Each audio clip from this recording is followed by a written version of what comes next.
नमस्कार। मैं आचार्य डॉक्टर सरिता Mishra, PhD gold medallist, वैदिक ज्योतिष शिक्षण संस्थान में आप सभी दर्शकों का हार्दिक अभिनंदन करती हूँ। लायन एस्ट्रोलॉजी के ऑनलाइन क्लास में आप सभी के अनुरोध पे आप सभी के लिए आज मैं खास वीडियो लेके आई हूँ कि यदि आपकी आयु 30 साल या इससे ऊपर हो गई है और आपका विवाह नहीं हो रहा है या फिर बार बार प्रयास के बावजूद कोई ना कोई विघ्न बाधा अड़चन आने की वजह से बार बार विवाह टूट रहा हो, तो आज के इस खास कार्यक्रम में मैं आपको जानकारी दूंगी कि विवाह में आ रही हर प्रकार की समस्या से निजात पाने के लिए प्रत्येक राशि के अनुसार कौन से ऐसे खास उपाय करने से आपकी यह समस्या दूर हो जाएगी। इसके साथ ही शीघ्र विवाह के लिए कौन से जो उपाय करने से आपकी मनचाहे जीवन साथी की प्राप्ति होगी। इसके साथ ही विवाह संबंधित ज्योतिषीय कौन से कारण है, कौन से ग्रह इसके लिए जिम्मेदार है, इससे संबंधित मैं आपको एक एक करके सभी जानकारी दूंगी। तो वीडियो आप सभी के लिए बहुत ही खास है, तो मेरी इस जानकारी को बिना स्किप के लास्ट तक देखिएगा। और यदि आपको मेरा ज्योतिष संबंधी कार्यक्रम पसंद आ रहा है तो इसे लाइक शेयर और सब्सक्राइब करें। इसके साथ ही यदि आप में से कोई अपने कुंडली मुझसे एनालिसिस करवाना चाहते हैं या ज्योतिष मुझसे सीखना चाहते हैं तो वीडियो स्क्रीन पे दिए नंबर पे जाके आप संपर्क कर सकते हैं। तो आइए जानते हैं कि शादी का हमारे जीवन में आखिर क्या महत्व है और कौन से ग्रह इसके लिए कारक हैं। चलिए इसको एक बार विस्तार से समझते हैं। आप में से कई लोग ऐसे होंगे जो विवाह तो करना चाह रहे हैं लेकिन उनका विवाह नहीं हो पा रहा है। किसी को सही जीवन साथी नहीं मिल रहा है, तो किसी को जीवन साथी तो मिल गया लेकिन विवाह में समस्या आ रही है। वहीं कुछ लोग ऐसे भी होते हैं जिनके विवाह में खास विवाह के अवसर पे ही कोई ना कोई विघ्न बाधा आ जाती है जिसकी वजह से विवाह नहीं हो पाता है। कुछ ऐसे भी जातक होते हैं जिनका विवाह तो हो गया है लेकिन दाम्पत्य जीवन में कलह बना हुआ है।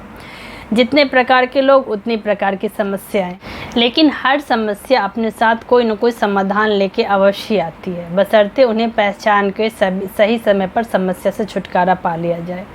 वैदिक ज्योतिष की दृष्टि से देखा जाए तो किसी भी जातक की कुंडली में विवाह का कारक भाव सप्तम भाव को माना गया है। सप्तम भाव के कारक शुक्र ग्रह और बृहस्पति ग्रह है। ऐसे में यदि किसी जातक की कुंडली में शुक्र और बृहस्पति कमजोर अवस्था में हो तो विवाह में दिक्कत आती है। इसके अलावा यदि सप्तम भाव पर राहु केतु और शनि जैसे पापी ग्रहों का प्रभाव हो तो भी जातक के विवाह में दिक्कत आती है। इसके अलावा मांगलिक दोष होने पर भी विवाह संबंधी समस्याओं का सामना करना पड़ता है। सर्वप्रथम आइए जानते हैं कि कौन से ऐसे कारण हैं जिसकी वजह से विवाह में बाधा आती है। आइए इसको समझते हैं। कभी कभी कुंडली में ग्रह नक्षत्र की खराब स्थिति का असर वैवाहिक जीवन पर भी पड़ता है। कुछ लोगों को विवाह में बहुत देरी का सामना करना पड़ता है तो कुछ लोगों के विवाह में बार बार बाधाएं आती है।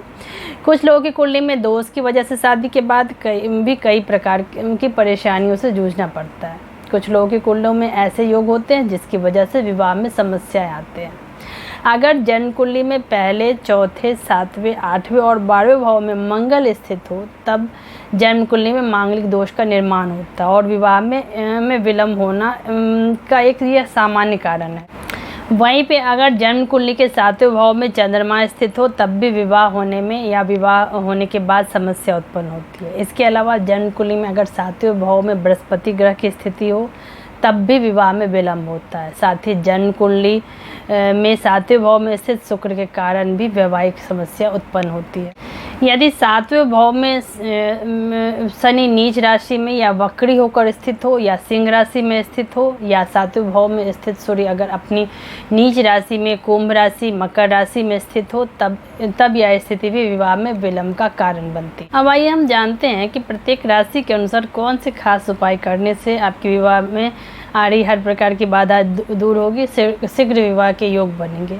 इस क्रम में सर्वप्रथम मेष राशि के जातकों को यदि विवाह में किसी प्रकार की परेशानी आ रही है तो आपको शिवालय में माँ गौरी को गुड़ अर्पित करना चाहिए और गुड़ का प्रसाद भोग लगाना चाहिए। ऐसा करने से आपकी विवाह संबंधी समस्या शीघ्र ही दूर हो जाएगी। वृषभ राशि के जातकों को जीवन में यदि विवाह में संबंधी विलंब की समस्या आपको परेशान कर रही है तो आपको माता गौरी को पीपल का पत्ता अर्पित करना चाहिए और फिर वो वो पत्ता अपने पास संभाल कर रख लें। सकारात्मक बदलाव आपको अवश्य देखने को मिलेगा इसके परिणाम स्वरूप। मिथुन राशि के जातकों के विवाह में यदि परेशानी आ रही है तो आपको माँ गौरी को प्रसाद के तौर पर जलेबी अर्पित करना चाहिए और फिर उस जलेबी को बच्चों में बांट दें। आपकी समस्या इससे धीरे धीरे अवश्य दूर होगी। कर्क राशि के जातकों को विवाह में यदि बाधा का सामना करना पड़ रहा है तो इसके लिए आपको माता मंगला गौरी को पीपल के पत्ते पर सिंदूर लगाकर अर्पित करना चाहिए। इससे आपकी विवाह में आ रही समस्या आपकी जल्दी दूर हो जाए। वृश्चिक राशि के जातकों को यदि शादी संबंधी समस्या का सामना करना पड़ रहा है तो इस राशि के जातक शाम को पूजा घर में चमेली के तेल का दीपक जलाएं। इससे आपकी समस्या दूर हो जाएगी शीघ्र ही। धनु राशि वाले शादी संबंधी परेशानी से मुक्ति पाने के लिए ऐसे जातकों को मंगला गौरी स्रोत का रोजाना पाठ करना चाहिए। इससे आपके जीवन में खुशहाली अवश्य आएगी। मकर राशि के जातकों के लिए विवाह में आ रही विघ्न बाधा को दूर करने के लिए इन्हें क्या करना चाहिए, आइए जानें। इसके लिए आपको किसी शिवालय में जाकर देवी मंगला गौरी को लाल ज्वेलरी अर्पित करें। इससे आपके जीवन में शुभता अवश्य आएगी। कुंभ राशि के जातकों को जीवन में आ रही विवाह संबंधित समस्याओं से मुक्ति पाने के लिए क्या करना चाहिए, आपको पान के पत्ते में सिंदूर लगाकर माता मंगला गौरी को अर्पित करें। माता की कृपा से आपकी विवाह में आ रही समस्या आपकी अवश्य दूर हो जाएगी। मीन राशि वाले विवाह संबंधी समस्या से निजात पाने के लिए क्या करें, इसके लिए आपको देवी के मंदिर में के चरणों में सिंदूर अर्पित करें। इससे आपकी समस्या शीघ्र ही दूर हो जाए। अब आइए जानते हैं कि शीघ्र विवाह के लिए कौन से खास ज्योतिषीय उपाय करने चाहिए जिसको अपनाने से आपके जीवन में विवाह में आ रही हर प्रकार की बाधा दूर होगी, आपके विवाह के योग बनेंगे। इस क्रम में सर्वप्रथम मंगल के शुभ प्रभाव के लिए उज्जैन में स्थित मंगलनाथ मंदिर में जाकर शांति पूजा भात पूजा करवाने से मंगल दोष की शांति हो जाती है और घर में शुभ मांगलिक विवाह का योग बनता है। इसके अलावा किसी प्राचीन मंदिर में मंगलवार को जाकर चोला चढ़ाने से भी मंगल संबंधी बाधा आपकी कुंडली से दूर होता है और विवाह के योग बनते हैं। इसके अलावा सोमवार के दिन भगवान शिव की पूजा आराधना करना, भगवान शिव को दूध में मिश्री अर्पित कर जलाभिषेक करने से चंद्रमा की स्थिति कुंडली में मजबूत होती है और विवाह संबंधित सभी प्रकार की बाधा दूर होती है। सातवें भाव में स्थित गुरु दोष से छुटकारा प्राप्त करने के लिए गुरुवार को या त्रयोदशी के दिन शिव सहस्त्रनाम का पाठ करना चाहिए। भगवान शिव का रुद्राभिषेक करना चाहिए। ऐसा करने से कुंडली में आ रही हर प्रकार की विवाह संबंधी विघ्न बाधा की शांति हो जाती है और विवाह के अवसर बनते हैं। तो इसी के साथ ईश्वर का आशीर्वाद हम सभी के ऊपर ऐसे ही बना रहे। आप सभी मेरे कार्यक्रम से जुड़े, इसे देखें, यदि पसंद आता है तो इसे लाइक से और सब्सक्राइब भी करें। धन्यवाद।